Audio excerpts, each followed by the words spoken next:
Sa batas ng Pilipinas, someone accused is innocent until proven guilty.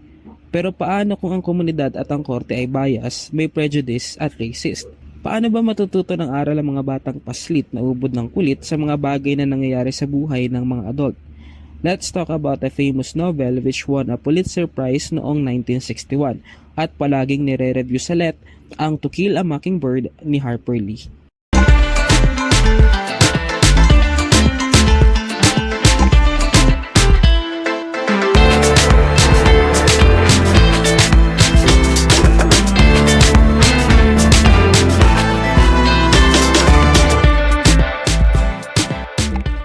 Ang kwentong To Kill a Mockingbird ay isang novel na isinulat ni Harper Lee at naipublish noong 1960. Ang setting ng kwento ay sa Maycomb, Alabama, isang fictional town at nasa panahon ng 1930s sa kasagsagan ng Great Depression. Ang Great Depression ay isang panahon noong 1929 hanggang 1939 kung saan bagsak ang ekonomiya ng buong mundo. At kasabay nun, uso pa ang racism at may kaguluhan sa buhay ng mga tao. So going sa pinaka-story, ang kwento ay narrated ng bida nito, isang batang babaeng nagngangalang Scout Finch. Siya kasama ang kanyang kuya na si Jem Finch at tatay na si Atticus Finch ay nakatira sa Maycomb, isang town sa Alabama. Wala na silang nanay since widowed na si Atticus, kaya ang nag-aalaga sa kanila ay si Calpurnia. Si Atticus ay isang kilalang abogado at mayaman ang pamilya nila. Isang summer or bakasyon, yung magkapatid na Scout at Jem ay may naging bagong kaibigan. Isang batang lalaki na ang pangalan ay Dill.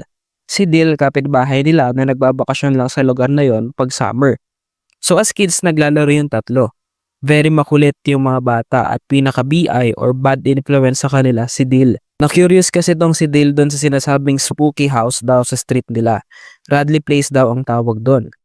Yung bahay na yon kay Mr. Nathan Radley, tapos may kapatid siya doon na ang pangalan ay Arthur. Pero nickname niya ay Boo.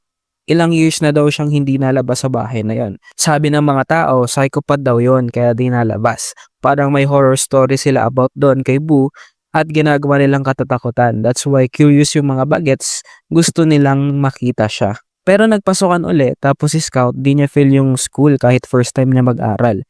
Pero pag uwi nila magkapatid, nagtataka sila kasi may gifts doon sa isang butas ng puno para sa kanila.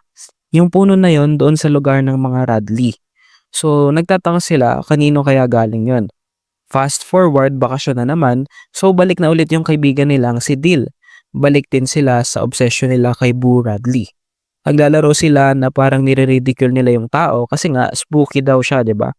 So sa mga bata, nagtatakutan sila, nag-act out sila ng buhay ni Boo. Given na kilalang abogado yung tatay nila, sinaway sila sa mga kalokohan nila at pinagsabihan na tigilan nila yon at kilalanin muna sana nila yung tao bago nila pagtripan ng ganon at i-judge. Pero BI talaga si Dill. Nung huling gabi niya nung summer na yon, gumawa pa siya ng kalokohan. Kasama pa niya yung dalawang magkapatid, so pumuslit sila sa Radley property. Binaril sila ngayon nung Nathan Radley. Good thing wala namang tinamaan, pero sa pagtakas nila nahubuan pa si Jem. Pero iniwan na lang niya yung pants niya. Sira na kasi at need nila tumakas. Pero nung pagbalik niya yung pants, natahina at nakasabit doon sa may fence. Tapos sa mga sumunod na araw, may mga gifts pa rin nakukuha yung magkapatid sa butas ng puno. Nag-iwan sila ng letter doon na nagpapasalamat sila sa gifts kung sino man yung naglalagay doon. Si Nathan Radley naman, tinakpan ng semento yung butas, kaya yon na-stop yung pagtanggap nila ng gifts doon sa butas. Tapos isang gabi, nasunog yung bahay ng kapitbahay nila. So as kids, wala naman silang magawa kundi manood. Wala namang namatay, pero yung mga bata na busy na sa panonood doon saka sa pag-apula. Tapos dinamalaya ni Scout na may naglagay pala sa kanya ng blanket. Just to ease the cold. Gabi kasi yun, diba? Tas bata pa naman siya. Di pwedeng malamigan. So may someone na nagmalasakit na lagyan siya ng blanket without her noticing. After nun, nag-shift na yung story kay Atticus. Attorney in action naman siya rito to defend Tom Robinson. Yung client ni Atticus na si Tom ay black like African American. Accused siya na nirape niya raw ang isang white woman. I mean, babaeng Amerikana na si Mayela Ewell. Dahil nga doon, yung magkapatid, inaasar ng ibang mga bata kasi racist nga yung community nila. So parang di sila in favor na si Atticus, pinagtatanggol ang isang black. One day, isinama sila ng katiwala nilang si Calpurnia, isa ring black, sa simbahan nila na of course, puro black din yung members. Pero doon, despite na puti yung dalawang bata, warmly welcome sila ng mga black na members ng church. Tapos dumating din yung tita nilang si Alexandra, kapatid ni Atticus. Pero di naman na ganun ka-relevant yun. Si Dil na pasaway, nakabalik na rin uli so kompleto na naman yung trio. So nag-start na yung trial. One night binabantayan ni Atticus yung kulungan ni Tom Robinson. Pero may mga taong sumugon na gustong kunin si Tom. Nakapuslit yung tatlong bata to the rescue sila. Nakilala kasi ni Scout yung isang lalaki doon, tas with her being a kid, innocent, 'di ba? Nagkausap sila doon, tas parang nakonsensya niya yung lalaki, natigilan yung ginagawa nila kasi tatay din siya. Like, tama ba na ganun na nagkakos sila ng gulo? So, umalis sila. Naiyak nga siya after nun kasi na-realize niya what could have happened kung di nila napigilan yung mga tao. Nagkagulo siguro kung di sila nag-intervene. Anyway, sa korte, nanonood yung mga bata ng hearing. Like, wow, matured yan, nanonood na ng hearing. The joke. So, ayun, magaling yung depensa ni Atticus kay Tom. Ang nangyari daw talaga is nahuli lang nung tatay ni Mayela na kasama si Tom. Syempre, racist, di siya papayag doon. So, yung mga pasadaw sa mukha ni Mayela ay hindi dahil sa nirape siya ni Tom, kundi dahil sa pambubugbog ng tatay niya.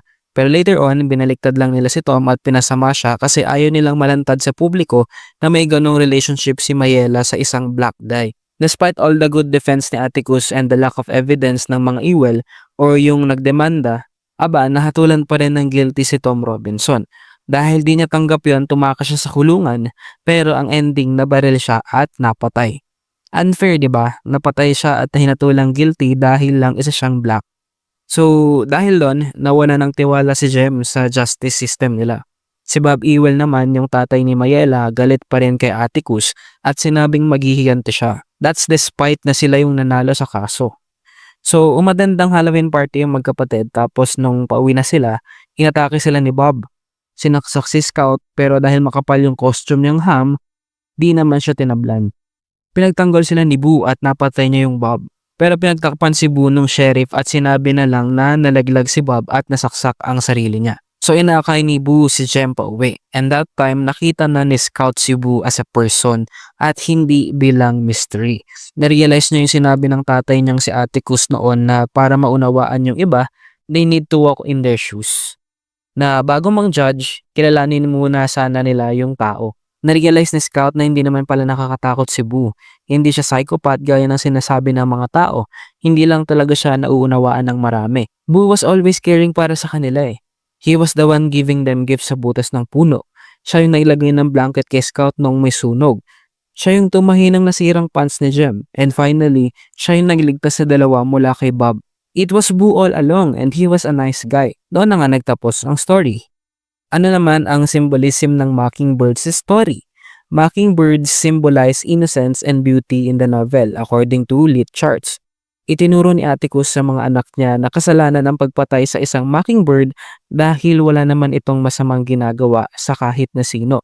Sa story, makikita bilang mockingbird yung sitwasyon ni Tom at Boo. Several characters in the novel can be seen as mockingbirds, especially Tom Robinson and Boo Radley, as they are fragile, kind, and moral individuals who are misunderstood by their prejudiced society, and, in Tom's case, ultimately destroyed by it. Yung dalawang yon, grabe sila kung i-judge ng mga tao dahil sa prejudice at racism. Si Boo Radley bilang baliw at psychopath, pero good thing na redeem siya in the end. However, sad thing para kay Tom Robinson na biktima ng racism. Namatay siya and both of them were innocent people. So that's what basically happens sa To Kill a Mockingbird.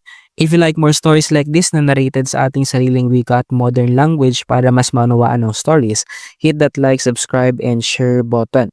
Comment nyo na rin ang feedbacks nyo or kung may requested kayong story na gagawa natin ng ganito para maintindihan nating lahat basically. Basically, that's it.